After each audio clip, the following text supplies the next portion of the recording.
qui est désormais un prénom. Mais toujours à l'ombre, évidemment, tutélaire de feu Frédéric Jalton, que je n'ai pas égalé, je ne pense pas.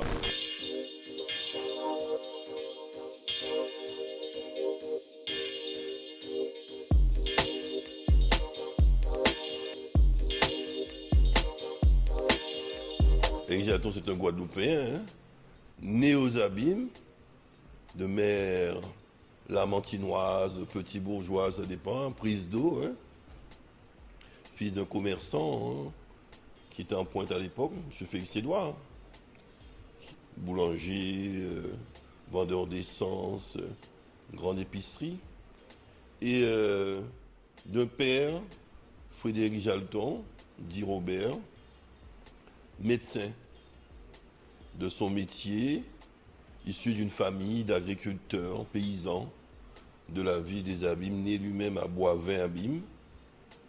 Et voilà, moi je suis né en 1961. À la maison familiale, mon père était médecin accoucheur, c'est lui qui a accouché ma mère, et dans son cabinet médical. Mon ombilic est enterré à cet endroit à peu près, dans le jardin. Et actuellement se trouve la mairie des Abîmes. Ça ne s'invente pas. Donc mon ombilic est enterré sous l'actuelle mairie des Abîmes. Pour faire comme papa. Bien pas. Ma vocation, j'étais plutôt la politique et l'économie. Mais j'étais pas trop. Frédéric Jalton n'était pas trop emballé. Il n'avait pas de veto, mais enfin, quand il donnait son point de vue, c'était presque un ordre. Hein. Politiquement, c'est François Mitterrand. Mais mon père m'a bercé dans la politique. J'ai suivi évidemment ses conseils, ses préventions, ses commandements. Même parce qu'avant de mourir, il m'a laissé les 10 commandements de politique qui est affiché dans mon bureau que je donne aux uns et aux autres. Et donc c'est un modèle, sans doute, oui. Mais la personne qui a fait naître ma vocation politique, c'est François Mitterrand. Ah oui, j'ai eu la vocation d'être maire assez tôt, hein. Peut-être sous l'influence de Frédéric Jalton. Mais la vocation politique elle-même, c'était Mitterrand. Mais peut-être la vocation de maire, c'est en voyant Frédéric Jalton sans doute à l'œuvre, cette proximité avec la population, ce sentiment d'être utile, de rendre service socialement ou économiquement aux uns et aux autres, ça m'a beaucoup influencé. J'ai voulu sans doute faire comme le père. Non, j'ai pas cherché à voir. Non, j'ai jamais été complexé par la présence de Frédéric Jalton. De son vivant, encore moins après sa disparition. Non, pour moi, ça n'a pas été un concurrent, certainement pas. C'est un modèle, hein. C'est un modèle et je n'ai jamais vécu, j'ai pas souffert de ne pas avoir un prénom, non, pas du tout, jamais. C'est venu naturellement, effectivement, au début, on m'appelait Frédéric, chacun se trompait. Mais maintenant, ça n'existe plus, hein, très rarement. Donc, je me suis fait un prénom progressivement, hein. C'était pas une obsession pour moi, c'était de faire mon job d'élu, là où j'avais des responsabilités. Je savais que les choses seraient venues naturellement, c'est le cas. J'ai désormais un prénom. Mais toujours à l'ombre, évidemment, tutélaire de feu Frédéric Jalton, que je n'ai pas égalé, je ne pense pas. Eh bien, c'est le sens d'être utile. Utile aux autres, surtout aux plus nécessiteux, ceux qui ont besoin de vous, de toutes les catégories. Le sens peut-être d'impulser quelque chose qui autrement ne se ferait pas.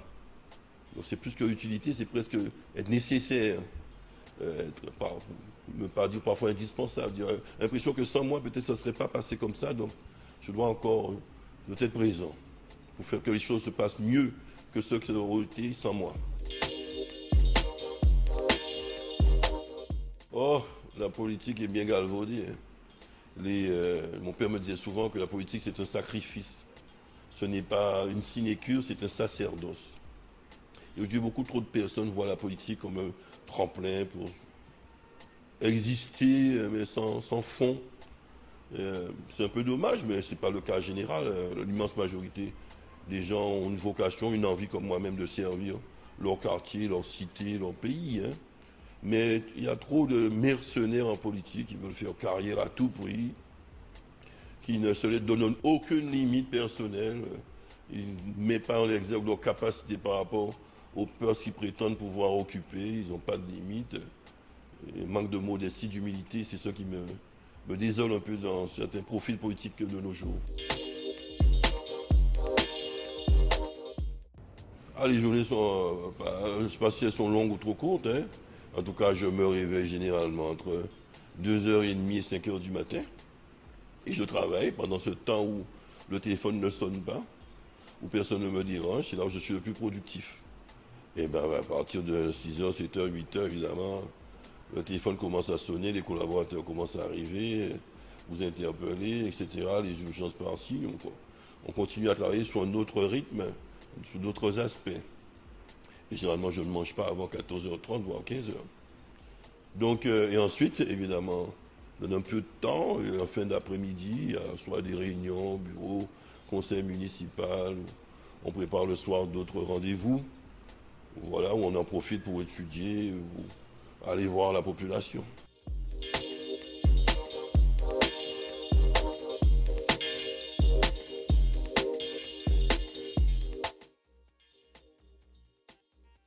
Ce qui peut m'agacer, c'est la bêtise des gens, la méchanceté, hein, l'aveuglement de certaines personnes qui, pour un plat de lentilles, vous trahissent et trahissent le groupe auquel ils appartiennent. Vous pensez trouver mieux ailleurs dans l'immédiat.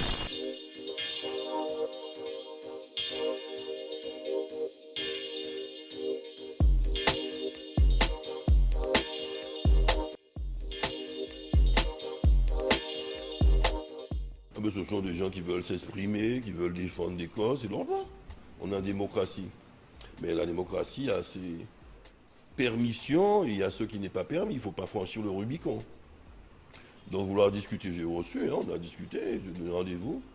Ils étaient reçus correctement, ils ont pu s'exprimer.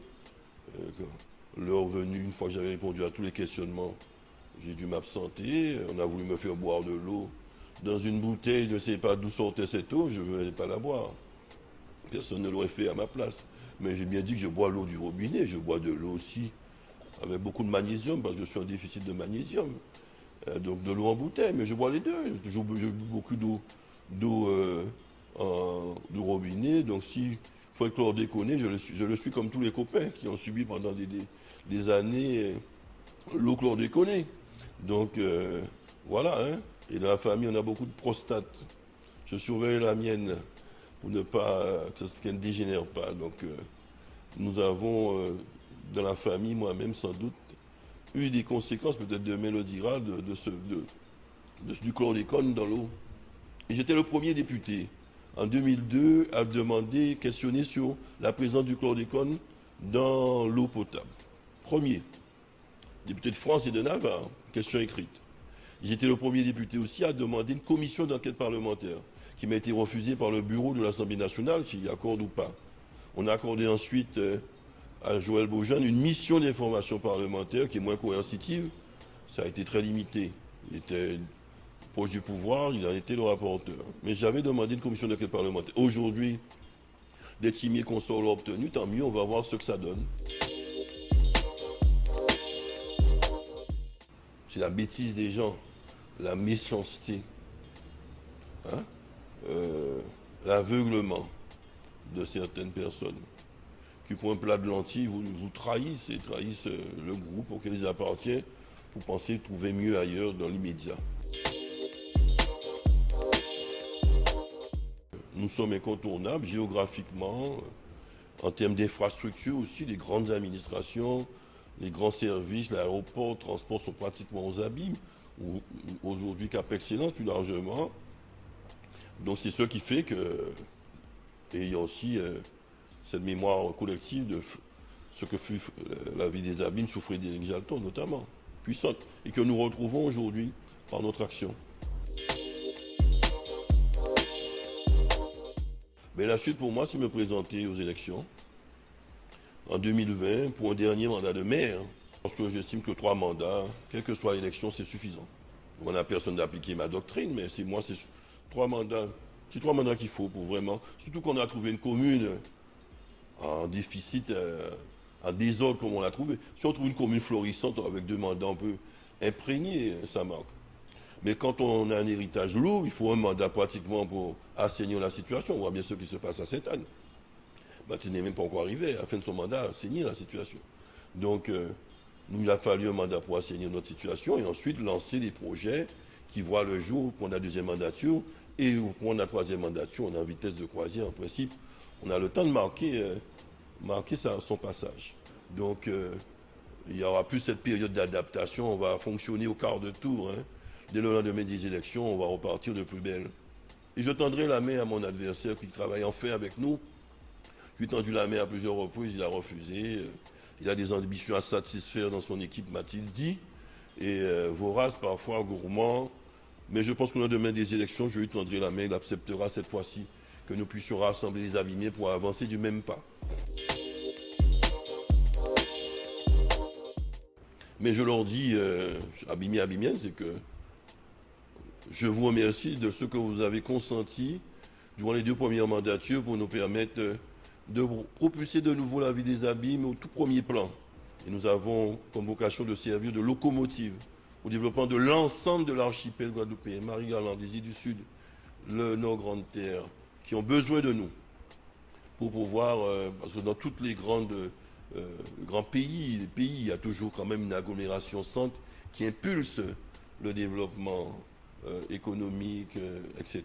Donc nous voulons jouer pleinement ce rôle et la vie des amis se faisant se développe, Cap Excellence avec elle et nous espérons qu'autour de nous, la Guadeloupe tout entière emboîte le pas avec de beaux projets un peu partout dans les différentes communes et EPCI de la Guadeloupe. Donc il y a encore du travail à faire. Nous devons parachever notre œuvre sur l'eau. Bientôt, les tours d'eau seront terminés. Progressivement, entre le mois de novembre et courant 2020, on verra progressivement par quartier, les tours d'eau se terminer. Mais ce ne sera pas pour autant qu'on n'aura pas encore des centaines de millions d'euros à mettre en œuvre pour l'eau potable et l'assainissement.